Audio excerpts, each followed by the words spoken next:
I traveled 1,000 miles for a new life, a new husband, a new beginning in a town called Willow Creek. The man's name was James Fletcher. I had his letters, his promises, a photograph of a handsome, serious face. He was a merchant, he'd written, respected, ready for a wife. And I was ready to leave my old life behind, a life of shadows and secrets, a life where my own name felt like a curse. I was Clara Sullivan now, a simple teacher from Boston. No past, only a future with a man I'd never met. The train hissed to a stop, steam and rain mingling in the gray Missouri air. Families were reuniting on the platform, all laughter and hugs. Everyone had someone. I clutched my small bag, my heart hammering against my ribs. I scanned the faces, searching for the man from the photograph. But he wasn't there. Instead, a thin station clerk with nervous eyes approached me. He handed me an envelope. "This came for you, Miss Sullivan," he mumbled, refusing to meet my gaze. My fingers trembled as I opened it. The handwriting was his, James Fletcher's, but the message wasn't a welcome. It was a death sentence to my new life. "Circumstances have changed. Do not seek me." That was it. No explanation. No apology. Just a handful of words that shattered my entire world. The air left my lungs. The sounds of the happy reunions around me faded into a dull roar. I was stranded, 1,000 miles from a home I could never return to, in a town where I knew no one. My two trunks, containing everything I owned in the world, sat forlornly on the wet platform. And that's when things went from bad to worse. As I stood there, paralyzed by shock, a man in a shabby coat darted out of the crowd. He moved fast. Before the station porter could even finish shouting, "Hey, thief!" he had grabbed my smaller trunk and was sprinting away. "No!" I screamed. "That's all I have!" I ran after him, my sensible traveling dress instantly soaked with mud and rain. My foot snagged on a loose plank. I went down hard, crashing into a puddle of grimy water. The thief and my trunk, with my clothes, my books, my mother's silver hairbrush, vanished into the dreary cluster of buildings that was Willow Creek. A gust of wind tore my hat from my head, sending it skittering across the platform and onto the tracks below. It landed in a pile of cinders, a final, pathetic insult. I was muddy, robbed, and abandoned, all within 10 minutes of arriving. Just when I thought it couldn't get any worse, I heard heavy boots on the platform. A man was walking toward me, a tall man with broad shoulders and eyes the color of a winter sky. He didn't hesitate. He swung himself down onto the tracks, picked up my ruined hat, and climbed back up as if it were nothing. He had two little girls with him, twins with hair the color of wheat. One was in his arms, her eyes wide with curiosity. The other clung to his coat, peering at me shyly. "Ma'am," he said, his voice deep and steady. He held out my hat. "You've had some trouble, I see." I took the hat, my hands shaking. I was a mess, mud-stained and hatless. The cruel rejection note still crumpled in my other hand. He saw it all. His gaze took in my ruined dress, the single remaining trunk, the note. It lingered on the crumpled paper for just a second too long. "You're the woman who was to meet James Fletcher," he said. It wasn't a question. I summoned what little dignity I had left. "Yes, but it seems Mr. Fletcher has changed his plans." A flicker of something, anger, disgust, crossed his face. "Fletcher is known for changing his plans." The bitterness in his voice was unmistakable. This man knew James Fletcher, and he did not like him. The little girl he'd been holding squirmed to be let down. "Are you hurt, lady?" she asked, her voice soft. Before I could answer, her sister whispered, loud enough for me to hear, "Papa, she has nowhere to go." The man looked from his daughter back to me. The rain was falling harder now. He seemed to be weighing something, his expression unreadable. I was just a stranger, a spectacle of misfortune on a train platform. He had no reason to care. "My name is Ethan Morgan," he said suddenly, "and these are my daughters, Sarah and Hannah." He paused, looking me straight in the eye. "I need a teacher for my girls. I can offer you room and board and a small salary at my ranch." I stared at him, stunned into silence. A job, a place to stay, offered by a complete stranger in the middle of my worst nightmare? It made no sense. It was too generous, too convenient. Why? I managed to ask. You know nothing about me. His gaze was intense. I know you were left stranded by James Fletcher. That tells me something. He looked at his daughters who were huddled together against the rain, watching me with their solemn blue eyes. And I know my daughters need more than I can give them alone. There was a raw grief in his voice, a wound that hadn't healed. I didn't know what he meant, but I knew desperation when I saw it, and I was desperate too.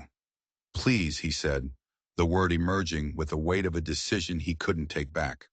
Come with us. As he spoke, my reticule, my small purse, slipped from my numb fingers. It fell open, and my worn Bible tumbled out into the mud. Tucked inside were the few papers that proved my innocence, the papers that connected me to my old life, to the crime I didn't commit. One of them, a doctor's statement, landed face up. Ethan Morgan stooped to pick it up before I could. His eyes scanned the page. I saw a flicker of recognition, a brief, sharp intake of breath. He saw the name on the paper, the name of my dead husband, the name Walsh. He had to know. He had to realize who I was. My heart stopped. This was it. My lie was over before it had even begun. But he just folded the paper, his face a perfect mask, and handed it back to me. He said nothing, not a word. He just stood up, looked me in the eye, and repeated his offer. Come with us, Miss Sullivan, to my ranch. He knew something, but he wasn't saying what. And with no other options, with the rain soaking me to the bone, and the whole town watching, I did the only thing I could. I said yes. The ride to the ranch was quiet, broken only by the squeak of the wagon wheels and the patter of rain. I was wedged in the back with the twins, a rough wool blanket pulled over my lap. Hannah, the more outgoing of the two, eventually broke the silence. Do you know stories? She asked. Grateful for the distraction, I told them a story about a bird with a broken wing. As I spoke, I could feel Ethan's shoulders relax just a little. It was as if my willingness to engage his daughters had passed some unspoken test. When we crested a hill, the Morgan Ranch spread out below us. It was a big two-story house of pale wood, with a porch that wrapped around it like a protective arm. It looked solid, safe, but as we got closer, I saw the signs of neglect. Peeling paint, a mended railing, a garden growing wild. This was a home missing a crucial piece. Inside, it smelled of bread and saddle soap. It was clean but worn, a house lived in by a man and two small children. Rebecca Wilson, the stout older woman who had met them at the station, led me upstairs to a small room at the end of the hall. This was Elizabeth's sewing room, she said, her tone neutral, but her eyes were sharp, watching my reaction. Ethan's wife. When did she pass? I asked, trying to sound casual. 2 years ago this summer, Rebecca replied, pulling back the curtain to let in the fading light. Illness took her. Quick. Now I understood. The grief in Ethan's eyes. The wildness in the garden. He was a man trying to hold his world together after it had been torn apart. He wasn't just hiring a teacher. He was trying to bring a woman's presence back into this house of ghosts. He's a good man, Miss Sullivan, Rebecca said, her voice softening. But he carries weight. We all do. Left alone, I sat on the edge of the narrow bed, the day's events crashing down on me. Abandoned, robbed, rescued, hired, and seen. Ethan Morgan had seen the name on that paper. Walsh. He hadn't reacted, but he knew. He had to. I took out the papers from my Bible. The doctor's statement confirming my husband, William, had died of arsenic poisoning. It didn't name a killer, but everyone in Boston had decided it was me, the grieving widow who stood to inherit. They didn't know about William's sister, Victoria, her jealousy, her greed, her quiet, patient cruelty as she poisoned her own brother for months. By the time I figured it out, it was too late. William was gone, and Victoria had already painted me as a murderer. So I ran. Catherine Walsh died, and Clara Sullivan was born. These papers were all I had left of the truth, proof of my innocence, if I could ever find a way to use it. I hid them back in the Bible and pushed it deep into a drawer. A soft knock came at the door. It was Hannah. Supper's ready, she announced. Then she tilted her head. Why were you all muddy? Her sister Sarah appeared beside her. That's not polite, she scolded. It's all right, I said. I fell when I was chasing the man who took my trunk. Hannah's eyes widened. A robber? Did he have a gun? Hannah, stop, Sarah said, her small face serious. Can't you see she's sad about her things? I was struck by her perception. This quiet, watchful child saw more than most adults. I am sad, I admitted, but I'm very grateful to your father for helping me. Sarah nodded solemnly. Papa always helps people. That's what Mama taught us. The mention of their mother hung in the air for a moment, a shared, unspoken loss. Downstairs, the dining room was simple but warm. Ethan was already at the head of the table. He rose as I entered. The meal was a quiet affair, but the food was hearty and real. Rebecca tells me you've taught before, Ethan said, breaking the silence. Yes, in Boston, I confirmed. Reading, writing, arithmetic. I also play the piano. Hannah's face lit up. We have a piano. Mama used to play, but no one does now. An awkward quiet fell over the table. I saw Ethan's hand tighten on his fork. It was clear the memory of his wife was a raw, open wound in this house. He quickly changed the subject, telling me I could start lessons the next day in a small room off the parlor that Elizabeth had used. Later, after the girls were in bed, Ethan and I were alone in the parlor. The fire crackled, casting dancing shadows on the walls. Mr. Morgan, I began, needing to address the elephant in the room. Why did you seem to know James Fletcher? His expression hardened. Willow Creek is a small town. Everyone knows everyone else's business. He paused, choosing his words carefully. Fletcher is a weak man. His mother, Agatha Collins, is the real power in that family, and in this town. He explained that Agatha, a wealthy widow, owned the general store and half the property in the county. We have a property dispute, he said, his jaw tight, a stream that runs between our ranches. She wants to divert it all to her land. My father fought her, and now I do. He hesitated, then added, Elizabeth, my wife, she and Agatha had their own quarrel. His gaze drifted to the dusty piano in the corner. Elizabeth was passionate. She liked helping people. That put her at odds with those who preferred things to stay as they were. He was hiding something. There was more to the story than a stream and a disagreement. I could feel it. He was a private man, his grief a wall around him. As I got up to leave, he crossed to a small desk and took out a key. For your room, he said. The house is safe, but I understand you might want your privacy. I took the key, touched by his thoughtfulness. But as I turned to go, he spoke again. Miss Sullivan. His voice was low, serious. Whatever brought you to Willow Creek, whatever you're running from, it's your business. All I ask is that you are good to my girls. The words sent a shiver down my spine. He knew. He didn't know everything, but he knew I was running. He'd seen the name on that paper, and he'd put the pieces together. The question was, what was he going to do about it? Was this ranch a sanctuary, or was it a cage? The next morning, I was determined to prove my worth. I started a routine for the girls, just as I would have at my school in Boston. Dressed before breakfast, proper lessons in the schoolroom. The room itself was coated in a fine layer of dust, a space frozen in time since Elizabeth's death. As we cleaned, Sarah, the quiet twin, ran her finger across the table. Mama taught us here, she said softly. She said someday we'd be smart enough to read all these books. As I assessed their knowledge, I discovered something fascinating. Sarah was a natural with words, while Hannah had a quick, intuitive grasp of numbers. They were two halves of a whole, each brilliant in her own way. Their mother must have been very proud. But in the teacher's desk, I found something that made my blood run cold. It was a small drawer I'd overlooked during the cleaning. It was locked. My fingers found a tiny key taped to the underside of the desk. Elizabeth had hidden it. My hands trembled as I turned the key. What secrets had she kept? Inside there was no diary. Instead there was a small notebook, a few folded papers, and a vial of dark liquid sealed with wax. I opened the notebook. It was a medical log. Elizabeth had been a nurse. The last few pages were different, though. The handwriting was more hurried.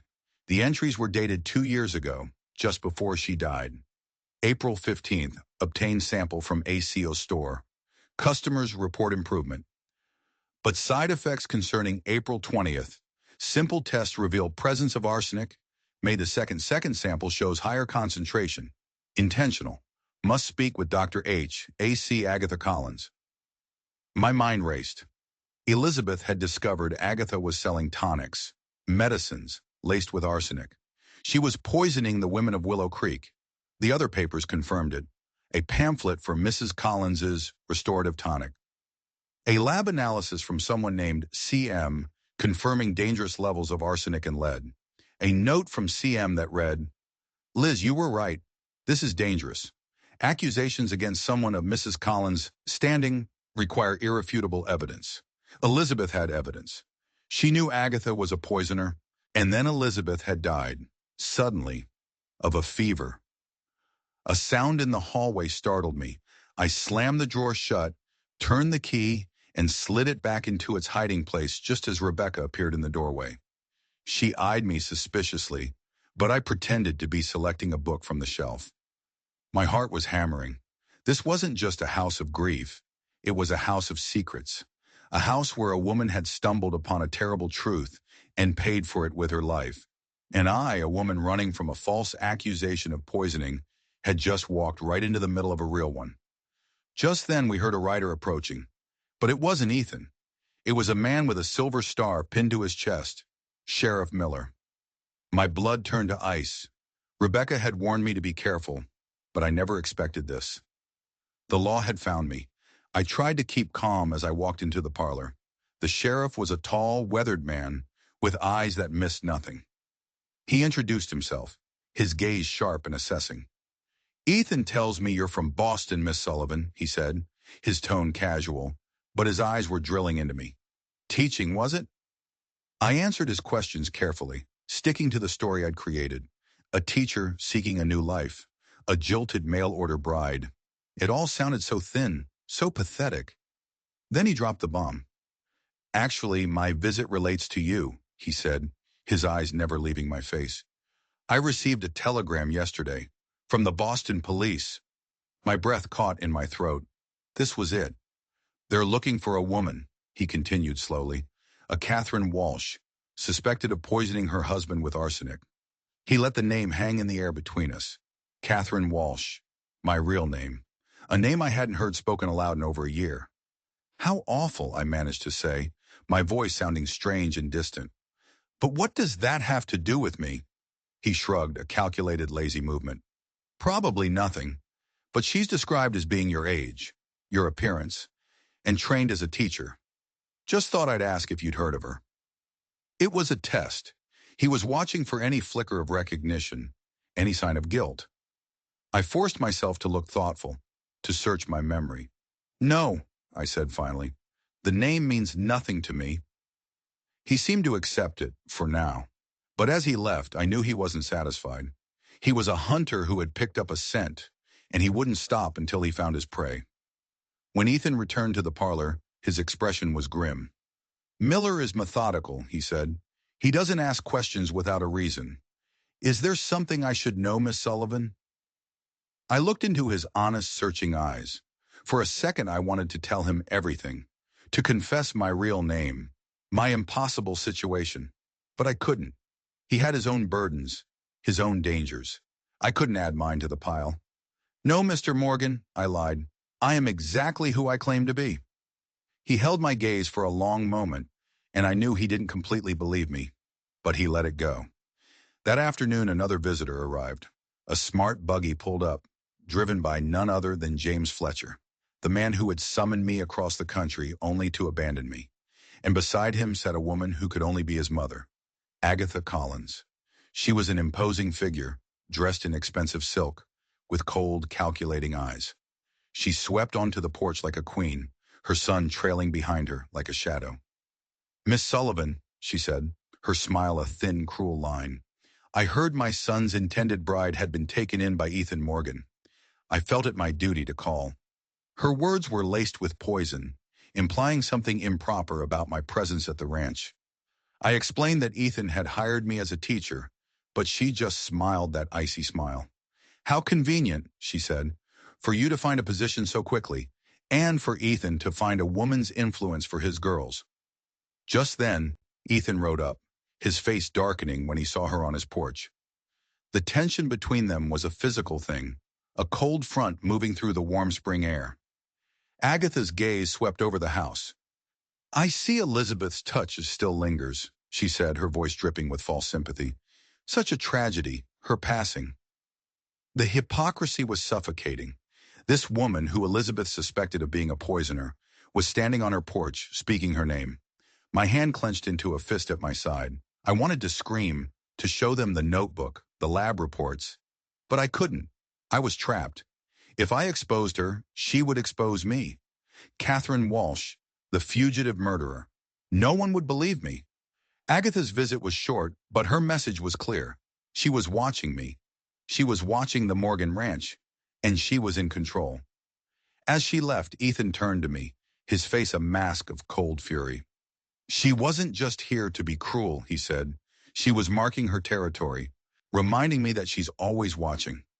He told me then about the feud between Elizabeth and Agatha, how his wife had been progressive, educated, a threat to Agatha's iron-fisted control over the town's social order. Then he told me something that made my blood freeze.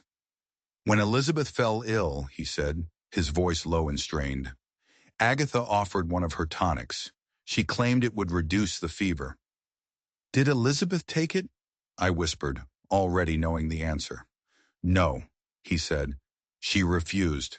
She was adamant. She said she'd rather suffer the fever than risk Agatha's remedies." He didn't know why. He thought it was just part of their feud. But I knew. Elizabeth knew what was in those tonics. She knew it was poison, but the most chilling part was yet to come. Ethan's brother Charles, the CMNR from the lab report, was a doctor. He had arrived just after Elizabeth died. He examined her, Ethan said, his voice barely a whisper. He told me it was a severe infection, but later, he said the symptoms weren't consistent with any natural fever he'd ever seen. He said it resembled poisoning. Charles had taken samples, blood, hair. He took them back to his lab in Kansas City for testing. He was continuing Elizabeth's investigation. "And then?"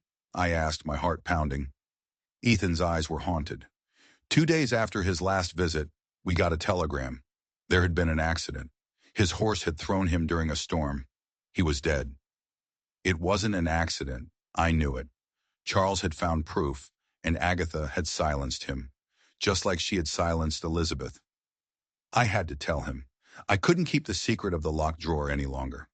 "Mr. Morgan," I said, my voice shaking, "there may be evidence in the schoolroom desk." I told him everything, the key, the drawer, the notebook, the lab report from Charles, the vial of dark liquid. He stared at me, his face pale. Then a storm of fury and grief broke across his features. "She knew," he breathed. "Elizabeth knew Agatha was poisoning her, and she was collecting evidence, even as she was dying." He strode to the master bedroom, a room I'd never entered, and pulled a cedar chest from the foot of the bed. From the bottom he withdrew a small, leather-bound book. "Her diary," he said, his hands trembling as he opened it. He read the last entries aloud. Elizabeth had confronted Agatha. She had threatened to expose her. And just 2 days later, the fever began. Her last entry was a chilling, methodical documentation of her own symptoms. Nausea, burning pain, confusion. Symptoms, she wrote, consistent with arsenic poisoning. She was taking samples of her own hair and blood, preserving them for Charles to test. The next page was blank. It was a confession from the grave. Agatha Collins wasn't just a cheat. She was a murderer, a cold, calculating killer who had poisoned her rival and then likely arranged for the death of the one man who could prove it. And now we had the proof. We had the diary. We had the vial. But what could we do? We were in a small town run by the very woman we needed to expose, a town where the sheriff was already investigating me for the exact same crime. We were trapped, but we were trapped together. "We have to go to Kansas City," Ethan said, his voice tight with resolve. "We have to find Charles's lab results. We have to get that vial analyzed by someone we can trust." It was a desperate plan, a dangerous gamble. Agatha had killed twice to protect her secret. She wouldn't hesitate to do it again. But as we began to make our plans, a wagon pulled up to the house. It was Agatha. She had come back. And this time, she wasn't making veiled threats. She was there to end it. She swept into the house, a cruel, triumphant smile on her face. "Miss Sullivan," she said, her voice dripping with venom. "Or should I say, Mrs. Walsh." She knew. Miller had told her. They were working together. "The Boston authorities have been notified," Agatha purred. "They're sending an officer to escort you back for trial." My world tilted on its axis. It was over. "But," she continued, "I am here to offer a solution." Her offer was simple, demonic. I was to disappear. Leave Willow Creek that night, alone, and never return. In exchange, she would make sure the Boston authorities were misdirected. They would lose my trail. "And what do you want in return?" Ethan demanded, his voice like stone. Agatha's eyes glittered. "An end to certain inquiries," she said smoothly, "about past events, about tonics and remedies that are better left undisturbed."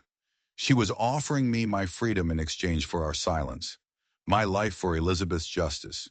"You have until midnight to decide," she said, rising from her chair. "James will return for your answer. For everyone's sake, I hope you choose wisely." As she swept out, I looked at Ethan. The choice was impossible. If I stayed, I would be arrested and sent back to Boston to hang for a crime I didn't commit. If I left, Agatha would get away with murder. Elizabeth's death would go unavenged. "We're not doing either," Ethan said, his eyes blazing with a cold fire. "We're leaving tonight. All of us. For Kansas City. We're going to get the proof we need to destroy her, and we're going to do it before she or the law can stop us." The plan was insane. We had only hours before Agatha's son returned for our answer. Hours before the law came for me. We packed in a frantic, silent rush. The diary, the vial, a few clothes. The twins were woken, confused but excited by the talk of a secret nighttime adventure.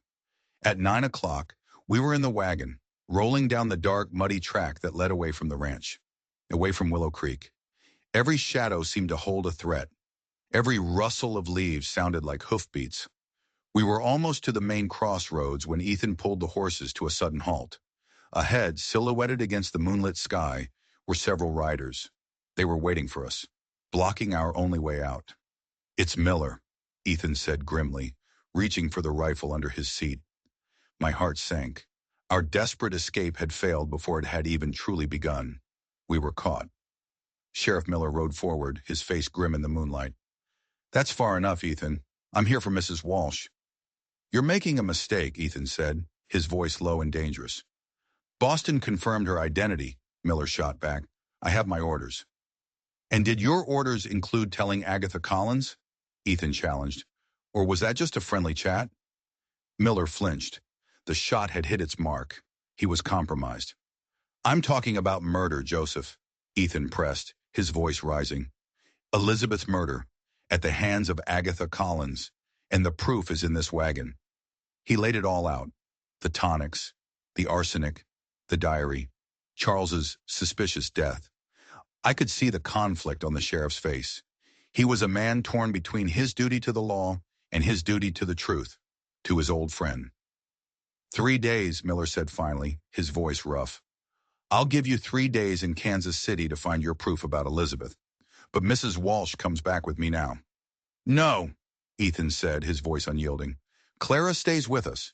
She is the key to this." The standoff was tense, the air thick with the threat of violence. The fate of 2 women, one dead, one living, hung in the balance. Then one of the twins, her voice small and frightened, called out from the wagon, "Papa!" That sound, that innocent, terrified sound, broke the spell. Miller sighed, a deep, weary sound. "3 days," he repeated. "Not an hour more. But I'm sending a deputy with you to ensure Mrs. Walsh doesn't disappear." It wasn't freedom, but it was a chance. A 3-day reprieve. 72 hours to unravel a conspiracy of poison and murder that spanned 2 years and 2 states. As we rode on toward the distant lights of the train station, with a deputy now sitting in the back of our wagon, I looked at Ethan. The road ahead was dark and uncertain. Agatha Collins was a powerful enemy. The law was closing in. We had 3 days to find a miracle. Will it be enough? I whispered. He looked at me, his face set like stone in the moonlight. It has to be, he said, for Elizabeth, and for you. The train ride to Kansas City was a blur of clicking wheels and nervous tension. The twins, excited by the adventure, were a welcome distraction, but my mind was a whirlwind of fear and fragile hope. Deputy Parker, the young man Miller had sent with us, was polite but watchful. I was a prisoner, granted a temporary leave to help solve a murder I was certain was connected to the one I was accused of. When we arrived, the city was a chaotic explosion of sound and motion. It was overwhelming, a world away from the quiet hostility of Willow Creek. Ethan had an address, his brother Charles's old office, which he had maintained a lease on, unable to bring himself to clear it out. It was our first and only lead. The office was in a dusty building above an apothecary. It had been locked for almost 2 years, a time capsule of a man's life cut short. The air inside was stale, thick with the scent of old paper and chemical reagents. Ethan stood in the doorway for a long moment, the grief for his lost brother clear on his face. Then his expression hardened with resolve. "Let's get to work," he said.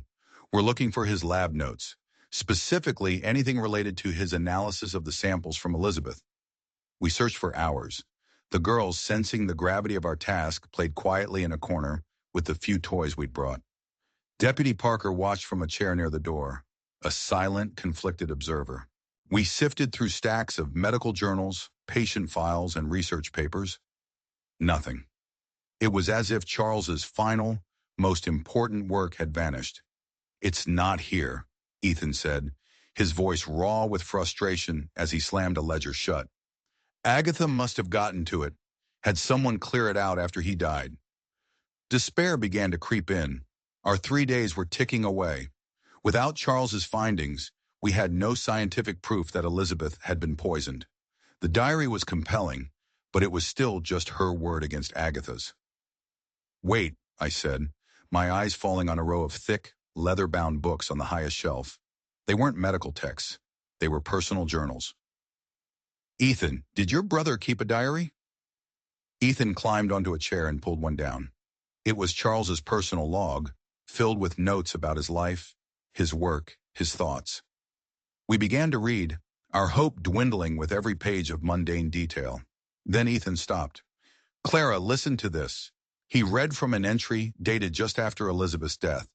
"Ethan believes it was a fever, and for his sake, I have not contradicted him.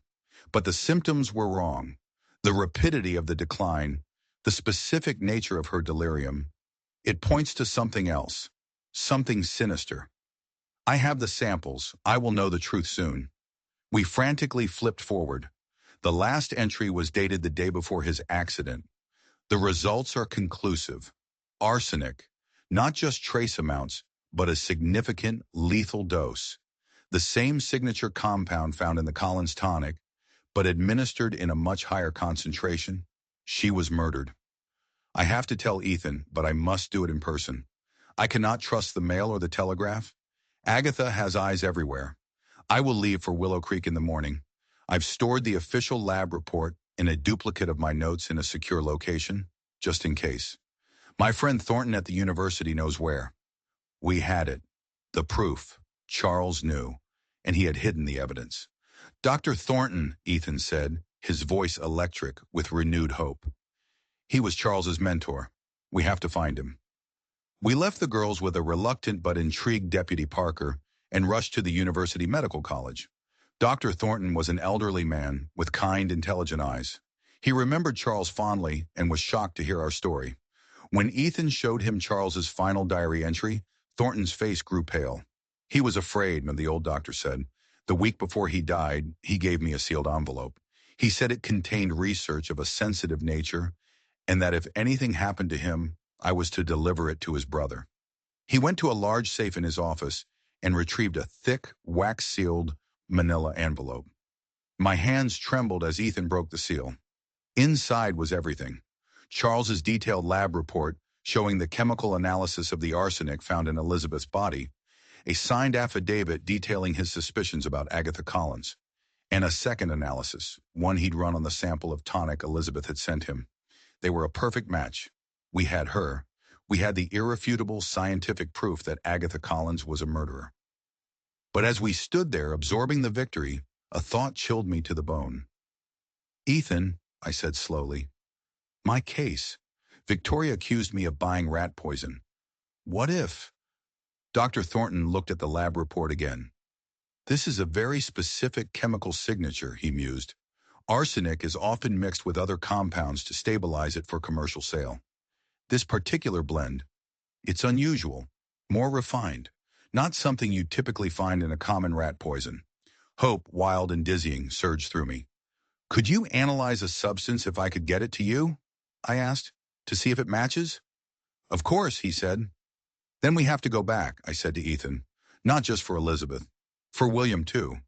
I need to get a sample of the rat poison Victoria claims I bought. If it doesn't match the arsenic in my husband's autopsy report, then my case falls apart.